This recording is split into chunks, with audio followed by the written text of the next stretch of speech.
لیکن مخلصی میں ایک واضح مفہوم پایا جاتا ہے کہ قیمت ادا کی گئی اور پھر آپ چھڑائے گئے ہیں۔ اور رومیو 6:23 میں لکھا ہے کہ گناہ کی مزدوری موت ہے، لیکن مسیح یسو میں خدا کی بخشش ہمیشہ کی زندگی ہے۔ یسو نے قیمت ادا کی، اور یہی مخلصی کی تاریخ کا مرکزی مضمون ہے۔ متی 20:28 میں لکھا ہے کہ ابن آدم خدمت کروانے نہیں بلکہ خدمت کرنے کے لیے آیا ہے، تاکہ وہ اپنی جان بہتوں کے لیے فدیہ میں دے۔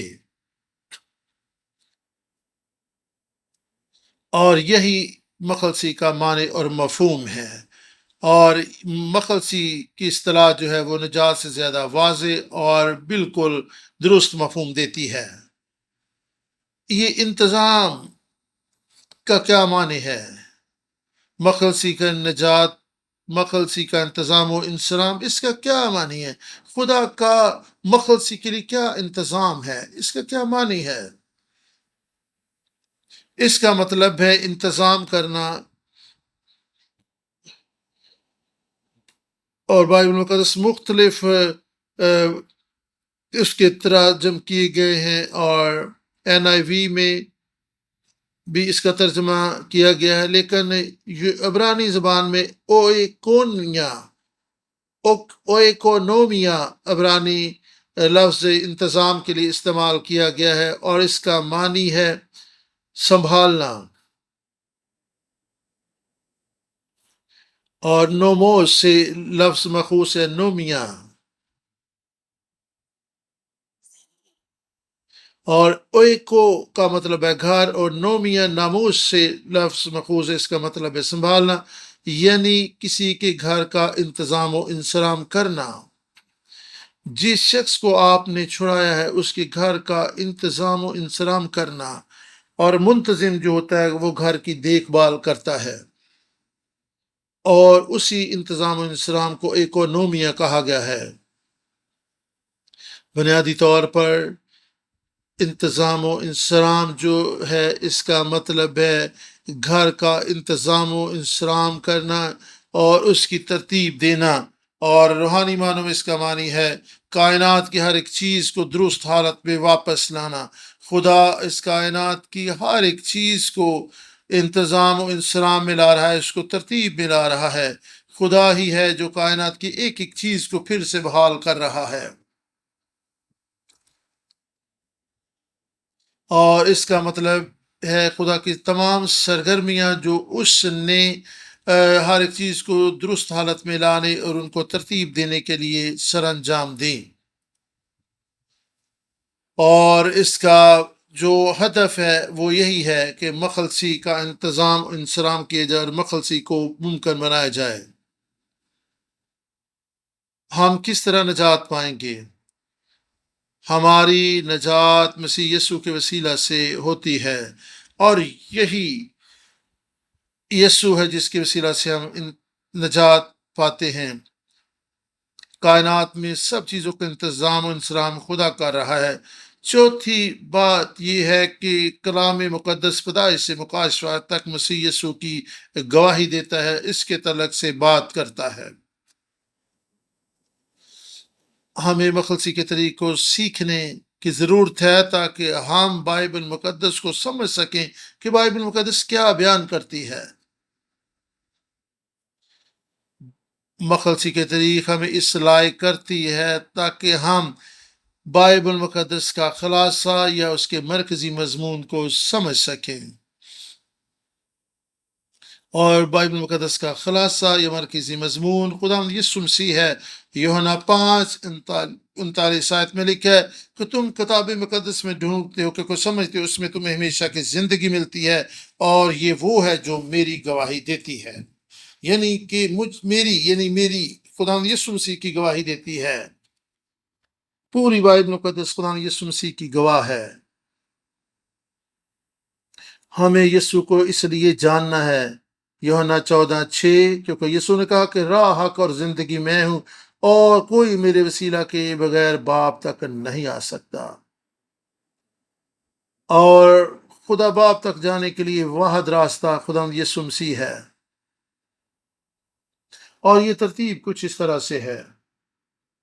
ہمیں سب سے پہلے بائبل مقدس کو سمجھنا ہوگا، کیونکہ بائبل مقدس کے وسیلہ ہی سے ہم خدا یسوع مسیح کو جان سکتے ہیں، اس کی معرفت حاصل کر سکتے ہیں، کیونکہ یسوع ہی نجات کے لیے واحد وسیلہ ہے۔ اس لیے یسوع کو جاننا ضروری ہے، اور اس کے لیے بائبل مقدس کو پڑھنا ضروری ہے۔ اور اگر ہم مسیح یسوع کو جانیں گے تو پھر ہی ہم خدا باپ کو جان سکیں گے۔ اور بائبل مقدس نجات کے لیے مسیح یسوع کی طرف اشارہ کرتی ہے۔ یوحنا 17:3 میں لکھا ہے، ابدی زندگی یہ ہے کہ وہ تجھے خدا واحد کو جانے اور یسوع مسیح کو جسے تو نے بھیجا ہے۔ خدا کو جاننا اور پھر مسیح یسوع کو جاننا، یہ نجات پانے کے لیے بنیادی بات ہے۔ بائبل مقدس کو جانے سمجھے بغیر ہم خدا باپ کو، خدا واحد کو نہیں جان سکتے، اور پھر مسیح یسوع کو جاننے کے لیے بھی بائبل مقدس ہی واحد اور بہترین اور مستند وسیلہ ہے۔ افسیوں 2:8 میں لکھا ہے کہ ہم تمہیں فضل ہی سے ایمان کے وسیلہ سے نجات ملی، اور یہ تمہاری طرف سے نہیں، خدا کی بخشش ہے۔ اور ایمان کہاں سے پیدا ہوتا ہے، کہاں سے آتا ہے؟ لکھا ہے رومیو 10:17 میں، ایمان سننے سے پیدا ہوتا ہے، اور سننا مسیح کے کلام سے۔ ایمان کہاں سے آتا ہے؟ کلام سننے سے ایمان پیدا ہوتا ہے۔ اس لیے ضرور ہے کہ ہم فراہم ہوں، خدا کے کلام کو سنیں اور خدا کے کلام کو سیکھیں۔ اور خدا کے کلام کو سنے سمجھے بغیر اگر آپ توقع رکھیں کہ ایمان پیدا ہو تو یہ ناممکن ہے۔ بائبل مقدس جو لکھا ہوا خدا کا کلام، اس کو پڑھنے، سننے، سمجھنے سے ایمان پیدا ہوتا ہے۔ بہت سے لوگ ایمان کے تعلق سے گمراہی کا شکار ہیں۔ وہ بہت سے لوگ کہتے ہیں جی ہم خدا پر ایمان رکھتے ہیں تو اتنا ہی کافی، ہم نجات یافتہ ہیں۔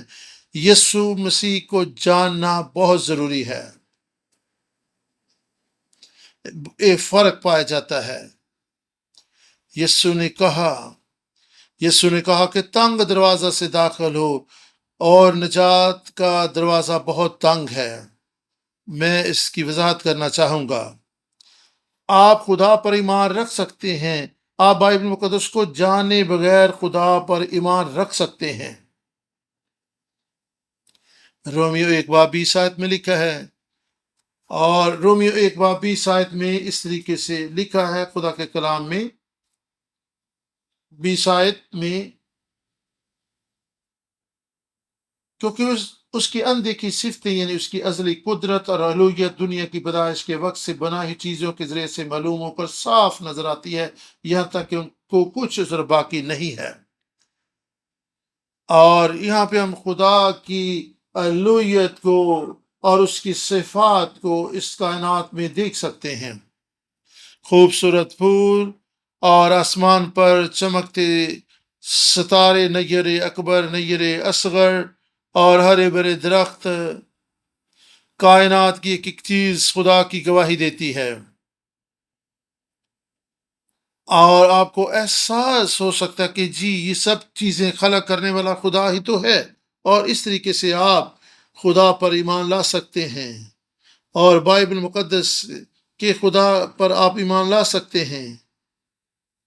لیکن اس طرح کا ایمان آپ کی نجات کا باعث نہیں ہو سکتا۔ اور اس طریقے سے تو آپ دیکھیں گے وہ کائنات کا خالق اور مالک کہیں بہت دور ہے جس نے اس کائنات کو بنایا، لیکن آپ مسیح یسوع پر ایمان لانے کے سبب سے نجات پاتے ہیں۔ یسوع کون ہے؟ یسوع خدا کا کلمہ ہے جو انسانی صورت میں مجسم ہوا۔ آپ کو اس حقیقت میں ایمان رکھنا ہے کہ یسوع مجسم ہوا، اور ایمان رکھے کہ خدا انسان بن کر اس دنیا میں آ گیا اور ہمیں نجات دینے کے لیے اس نے صلیب پر اپنی جان دی، اور کوئی اور نجات کا وسیلہ اور طریقہ نہیں ہے۔ اس لیے بائبل مقدس کو جاننا اور سمجھنا ضروری ہے۔ اور آپ یسوع مسیح کے وسیلہ سے ایمان رکھتے ہیں کہ ایک ہستی ہے، کہ ایک خدا ہے جو ہمیں نجات دے سکتا ہے اور بچا سکتا ہے۔ بائبل مقدس کے وسیلہ ہی سے آپ یسوع کو جان سکتے ہیں، آپ خدا کو جان سکتے ہیں۔ آپ کائنات کو اور اس کی چیزوں کو دیکھ کر یہ نہیں کہہ سکتے ہاں جی کوئی خدا تو ہے جس نے یہ سب کچھ بنایا ہے، ایسا اور اتنا ایمان کافی نہیں ہے۔ یوحنا 20:31 میں لکھا ہے، خدا کے کلام کتاب مقدس اس لیے لکھی گئی تاکہ ہم مسیح یسوع پر ایمان لائیں جو کہ خدا کا بیٹا ہے، اور اس پر ایمان لانے کے سبب سے ہم نجات پا سکیں۔ یہ یعقوب 2:19 میں لکھا ہے، تم ایمان رکھتے ہو کہ خدا ایک ہے، خیر اچھا کرتے ہو، بدروح بھی ایمان رکھتی اور تھر تھراتی ہے۔ بدروہیں بھی ایمان رکھتی ہیں لیکن وہ نجات نہیں پا سکتی کیونکہ وہ یسوع مسیح کو قبول نہیں کرتی، اور نجات تو مسیح یسوع کے وسیلہ سے ہے، اور یہ ایک تنگ کا دروازہ ہے۔ انسان ہوتے ہوئے ہمیں مسیح یسوع کی موت اور اس کے تجسم اور اس کے مردوں میں سے جی اٹھنے پر ایمان رکھنا ہے۔ ایک مثال آپ کے سامنے رکھنا چاہوں گا۔ 2000 سال پہلے جب خدا یسوع مسیح اس دنیا میں آیا، بنی اسرائیل نے خدا یسوع مسیح کو قبول کیا، انہوں نے دیکھا لیکن انہوں نے یسوع مسیح کو قبول نہ کیا، اس لیے وہ ہلاک ہوئے۔ یوحنا 1:11 میں لکھا کہ وہ اپنوں میں آیا لیکن اپنوں نے اسے قبول نہ کیا۔ ایسا کیوں کر ہوا؟ کیا بنی اسرائیل خدا پر ایمان نہیں رکھتے تھے؟ وہ تو خدا پر ایمان رکھتے تھے، اور انہوں نے اچھے طریقے سے شریعت کی پاسداری کی، اور دن میں وہ 2 مرتبہ دعا بھی کرتے تھے، روزے رکھتے تھے، ہفتے میں 1 دفعہ روزہ بھی رکھتے تھے، کتاب مقدس کو پڑھتے تھے، اور وہ کتاب مقدس اور شریعت کی پاسداری میں بڑے سخت تھے۔ لیکن وہ یسوع پر ایمان نہ رکھنے کے سبب سے ہلاک ہوئے، اگرچہ خدا پر ان کا ایمان تھا۔ اعمال 13:27 میں لکھا ہے کہ وہ جو یروشلم میں رہتے تھے اور ان کے حکمران، انہوں نے نبیوں کے صحیفوں کو نہ پہچانا جو ہر روز سبت کے روز پڑھے جاتے تھے،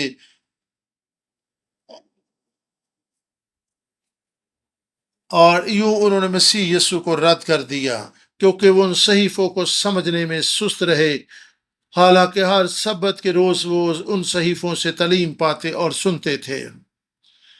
بائبل مقدس بیان کرتی کہ یسوع مسیح آ کر دکھ اٹھائے گا اور پھر مردوں میں سے جی اٹھے گا۔ وہ یہ پڑھتے تھے لیکن وہ یسوع کو پہچاننے سے قاصر رہے، اگرچہ وہ ہر روز ہر ہفتے خدا کے کلام کو پڑھتے تھے، لیکن وہ بائبل مقدس کے معنی اور مفہوم کو سمجھنے سے قاصر رہے، اور اس لیے یسوع کو پہچاننے میں بھی وہ پیچھے رہ گئے اور یوں وہ ہلاک ہوئے۔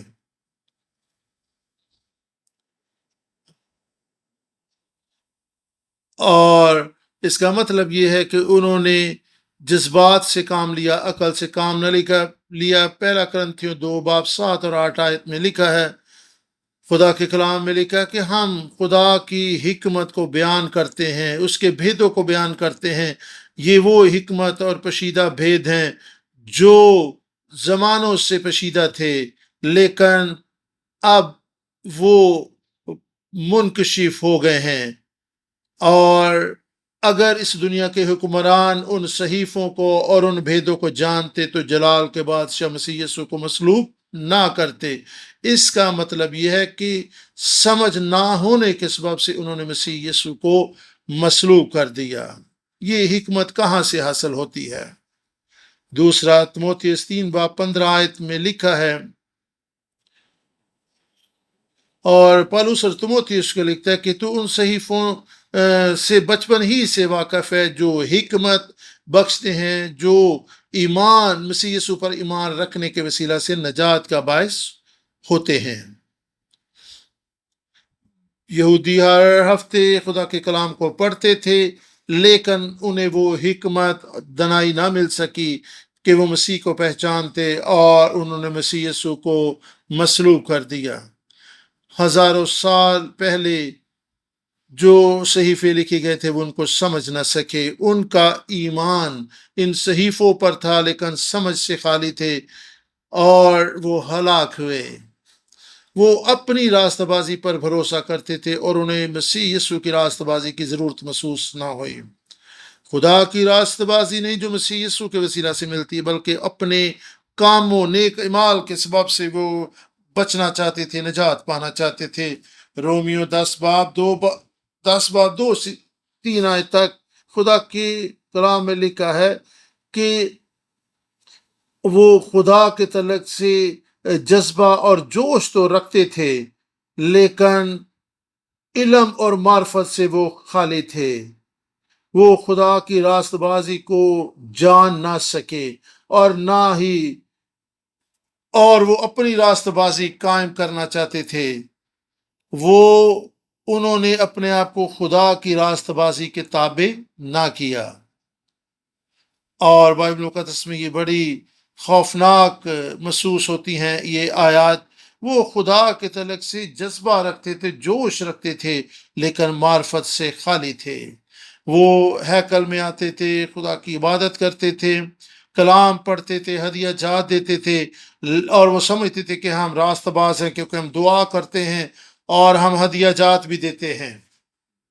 انہیں خدا کے کلام کی اصل معرفت نہ مل سکی اور اپنی راست بازی کے چکروں میں پڑے رہے۔ ہم اپنے بارے میں سوچیں کہ کیا ہم اپنی راست بازی پر بھروسہ کرتے ہیں یا خدا کی راست بازی پر بھروسہ کرتے ہیں؟ کیا ہمارا ایمان، ہمارا طرز زندگی خدا کے کلام کے مطابق ہے؟ کیا ہم خدا کی راست بازی پر ایمان رکھتے ہیں یا اپنے نیک کاموں کی وجہ سے ہم نجات پانا چاہتے ہیں یا خدا کی بادشاہی میں جانا چاہتے ہیں؟ کیونکہ اگر ہمارا ایمان بھی مسیح یسوع کے صلیبی کام سے ہٹ کر اپنی راست بازی پر ہوگا تو ہم ہلاک ہوں گے۔ اور یہی کچھ تو بنی اسرائیل کے ساتھ ہوا تھا۔ وہ خدا کے برگزیدہ لوگ تھے، وہ چنے ہوئے لوگ تھے، لیکن مسیح یسوع کی معرفت اور پہچان نہ ہونے کے سبب سے وہ ہلاک ہوئے۔ اس لیے بائبل مقدس کو پڑھنا ضروری ہے اور مخلصی کے طریق کو سمجھنا ضروری ہے۔ ہمیں بائبل مقدس کے ہر ایک صفحے میں مسیح یسوع کو تلاش کرنا ہے۔ پیدائش سے مکاشفہ تک یسوع مسیح ہمیں نظر آتا ہے۔ ہمیں مسیح یسوع کو کلام مقدس کے وسیلے سے دیکھنا، جاننا اور قبول کرنا اور اس پر ایمان رکھنا ہے۔ اور مخلصی کی تاریخ کے تعلق سے ہم ایک مثال دیکھیں جو بیابانی سفر کی تفسیر و تشریح کرتی ہے۔ مخلصی کی تاریخ بیابانی سفر میں ہمیں دیکھنے کو مل سکتی ہے اور آپ سب اس سے واقف ہیں۔ میں مختصر خلاصہ آپ کے سامنے رکھنا چاہوں گا۔ بنی اسرائیل ملک مصر میں غلامی کی حالت میں رہتے تھے۔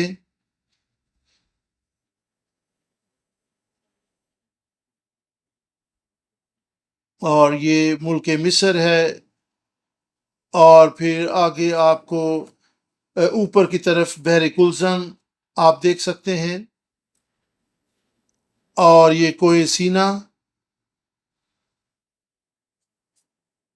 اور پھر ملک کنعان بھی آپ کو دکھایا جائے گا کہ یہ اوپر آپ ملک کنعان کو دیکھ سکتے ہیں۔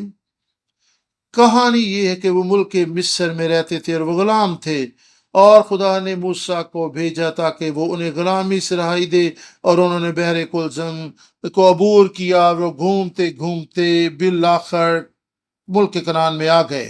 آپ اس ساری کہانی سے واقف ہیں۔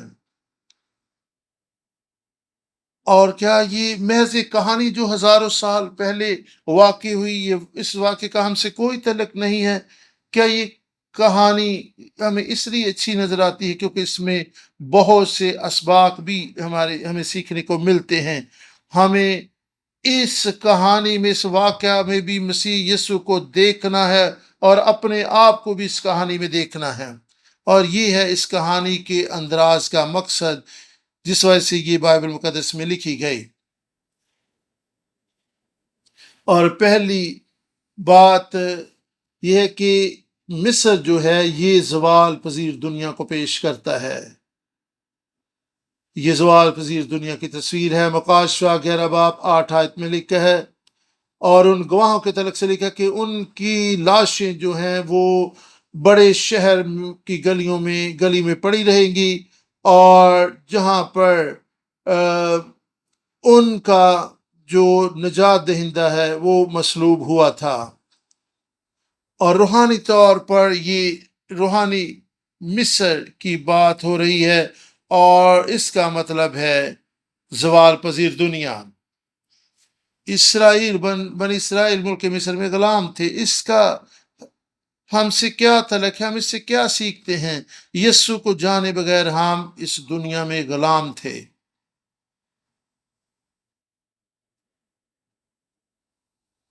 آج ہم اس زوال پذیر دنیا میں رہ رہے ہیں، اور یہ مصر ہے.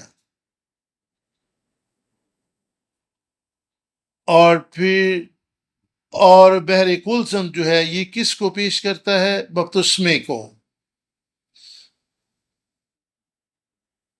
پہلا کرنتھیوں 10 باب پہلی 2 آیات میں لکھا کہ آئے بھائیو، میں تمہارا اس سے نواقف نہیں رہنا چاہتا کہ ہمارے باپ دادا بادل کے نیچے سے اور سمندر میں سے ہو کر گزرے، اور انہوں نے بادل کے نیچے اور سمندر میں سے گزرتے ہوئے موسیٰ کا بپتسمہ لیا، اور بحر کلثم میں سے ہو کر وہ گزرے. اور پالوس رسول یہاں پر بیان کرتا ہے، اور 1500 سال اس واقعے کی تفسیر اور تشریح کر رہا ہے کہ بحر کلثم سے گزرنے کے وسیلہ سے اور اس بادل کے نیچے سفر کرنے کے وسیلہ سے انہوں نے بپتسمہ لیا تھا.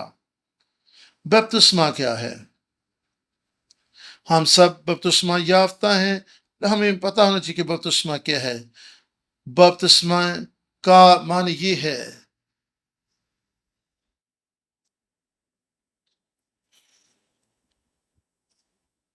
جب خدا یسوع مسیح کو بپتسمہ دیا گیا تو ایسے ہی تھا کہ یسوع کو پانی کے نیچے گئے، اور اس کا مطلب ہے کہ خدا یسوع مسیح کو دفن کر دیا گیا. اور جب خدا یسوع مسیح اٹھا تو پانی سے باہر ہے، تو اس کا مطلب وہ زندہ ہو گیا. آج جب ہم بپتسمہ لیتے ہیں تو اس کا مطلب ہے کہ ہم پانی میں جاتے ہیں، ہماری پرانی انسانیت ختم ہو جاتی ہے، اور پھر ہم پانی سے باہر آتے ہیں تو نئی انسانیت کے ساتھ آتے ہیں.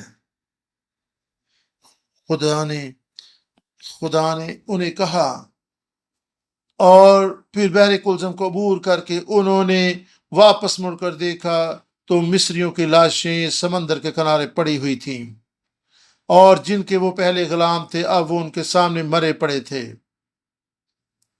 آپ خدا کے برگزیدہ لوگ ہیں.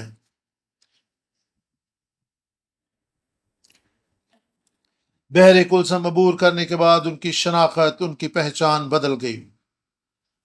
وہ دنیا دار تھے، لیکن اب وہ خدا کے لوگ بن چکے تھے. جب بنی اسرائیل ملک مصر سے نکل کر بحر کلثم سے گزرے تو انہوں نے بپتسمہ لیا. بپتسمہ لینے والا اس بات کا اقرار کرتا ہے کہ میں خدا باپ، خدا بیٹے، خدا پاک روح پر ایمان رکھتا ہوں، اور اب میں کلیسیا کا حصہ بن رہا ہوں. بپتسمہ لینے سے اب کلیسیا کے رکن بنتے ہیں، جو کہ مسیح کا بدن ہے. ملک کے مصر سے نکلنے کے بعد بحر کلثم کو عبور کیا، اور پھر آگے وہ بیابان میں گئے. یہ بیابان کیا ہے؟ بیابان جو ہے یہ کلیسیا کی تصویر کشی کرتا ہے. اعمال 7 باب 38 آیت میں لکھا ہے،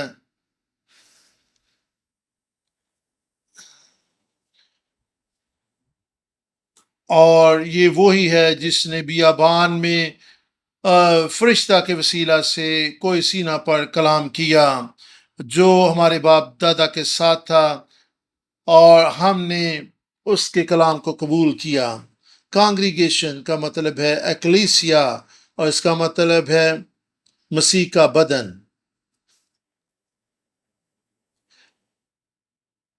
بیابان کلیسیا کو بیان کرتا ہے. اور یہ بیابان ہماری ایمان کی زندگی کی تصویر کشی کرتا ہے، اور یہاں پر ہی ہم تربیت پاتے ہیں تاکہ ہم پاک ہوتے چلے جائیں۔ 40 برس بیابان میں گھومنے کے بعد وہ ملک کنعان میں، جو کہ خدا کی بادشاہی کی تصویر ہے، اس سارے سفر میں خدا ہماری زندگی کو پیش کر رہا تھا کہ ہمیں کیسے وعدہ کی سرزمین تک پہنچنا ہے۔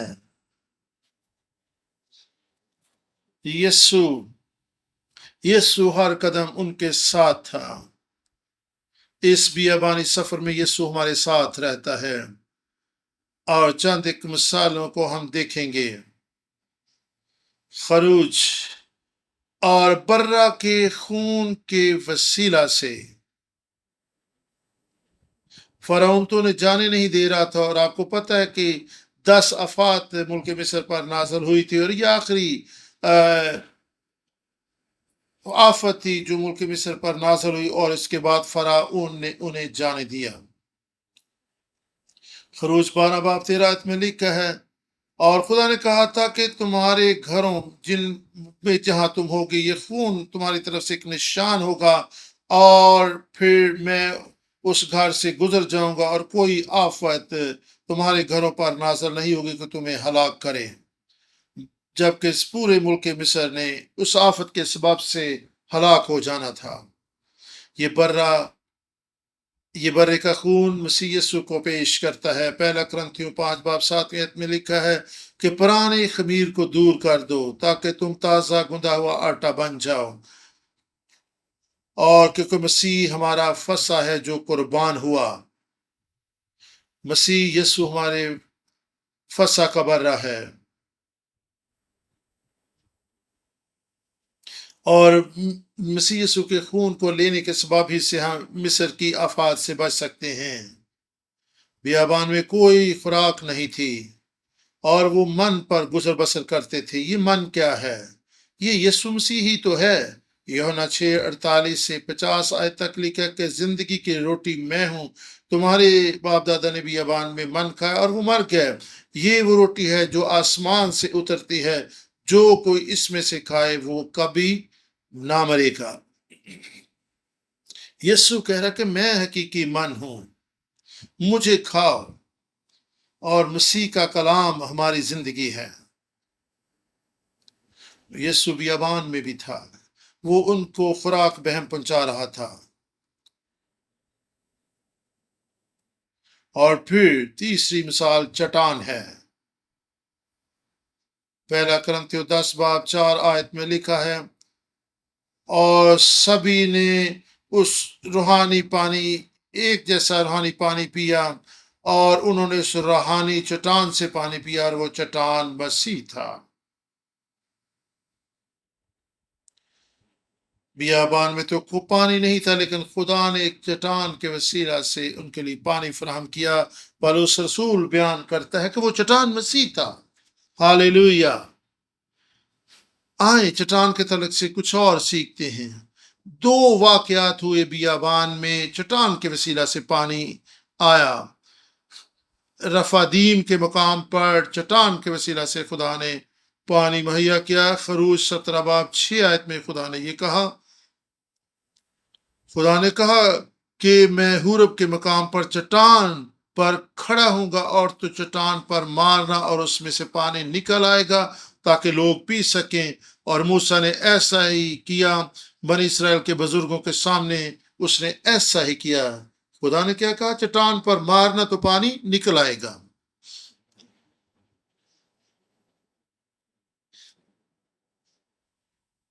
اور یہ بیابانی سفر کے آغاز میں ہی ہوا تھا۔ دوسری مرتبہ بھی قادش کے مقام پر چٹان سے پانی آیا تھا، اور پہلے واقعہ اور اس واقعہ کے درمیان 38 برس کا عرصہ گزر چکا تھا۔ گنتی 20 باب 8 آیت میں لکھا ہے، خدا نے کہا کہ اس عصا کو لے، تو اور تیرا بھائی جماعت کو جمع کرے، اور اس مرتبہ تم چٹان سے کہہ دینا، ان کے سامنے چٹان سے کہہ دینا، تو یہ پانی دے دے گی۔ اور دوسری دفعہ جب چٹان سے پانی نکلا تو خدا نے موسیٰ سے کہا کہ چٹان سے تو نے کلام کرنا ہے، اس کو مارنا نہیں۔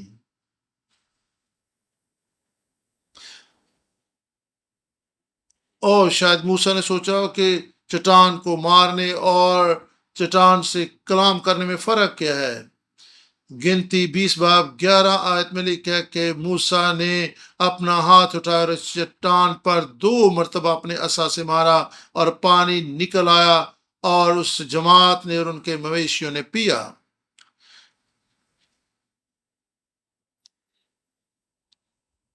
اور بہت سے لوگ کہتے ہیں کہ جی اس نے کلام کیا یا چھڑی ماری، کوئی بات نہیں، پانی تو نکل آیا، نتیجہ تو وہی تھا، لیکن ایسا نہیں ہے۔ اور یہی وہ موقع تھا، خدا نے کہا اس لیے کہ تو نے بنی اسرائیل کے سامنے میری تعظیم نے کی، اس لیے تو وعدہ کی سرزمین میں نہیں جا سکے گا۔ یہ وہ نافرمانی تھی جو موسیٰ کو وعدہ کی سرزمین میں داخل ہونے کے لیے رکاوٹ کا باعث ہوئی۔ آپ کہہ دیں یا لاٹھی ماریں، اس میں فرق پایا جاتا ہے۔ ہمیں وہی کرنا ہے جو خدا کہتا ہے۔ رفیدیم کا مطلب ہے، رفیدیم میں چٹان کے لیے عبرانی لفظ ہے تسور، اور یہ ہموار چٹان تھی، اور بہت یہ ہموار قسم کی چٹان تھی۔ اور دوسری مرتبہ قادس کے لیے جو چٹان کے لیے جو عبرانی لفظ ہے وہ سیلا ہے، اور اس کا مطلب ہے کھڑی ہوئی چٹان، ہموار چٹان نہیں بلکہ اوپر افقی سمت میں وہ کھڑی تھی۔ یہ دونوں چٹانیں دو مختلف چٹانیں تھیں۔ فرق کیا ہے؟ اور پہلی مرتبہ بیابان کے شروع میں اور پھر بیابانی سفر کے اختتام پر 2 مرتبہ چٹان سے پانی نکلا، اور آخری مرتبہ سیلا یہ مسیح کو پیش کرنے والی چٹان ہے۔ پہلی چٹان سور مسیح کی پہلی آمد کو بیان کرتی ہے، اس لیے پہلی چٹان کے تعلق سے کہا گیا تھا اسے مارنا، کیونکہ مسیح یسوع اس دنیا میں دکھ اٹھانے کے لیے آیا تھا، اور اس نے بنی نوع انسان کے لیے دکھ اٹھایا اور وہ مر گیا۔ اسی لیے تو خدا نے موسیٰ سے کہا تھا کہ تو چٹان پہ مارنا۔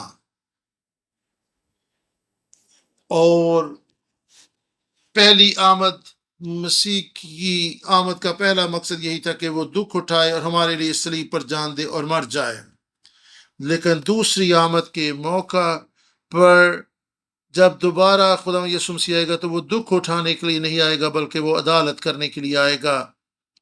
خدا یسوع مسیح کی اور دوسری مرتبہ خدا نے کہا تھا کہ تو نے چٹان سے کہنا ہے۔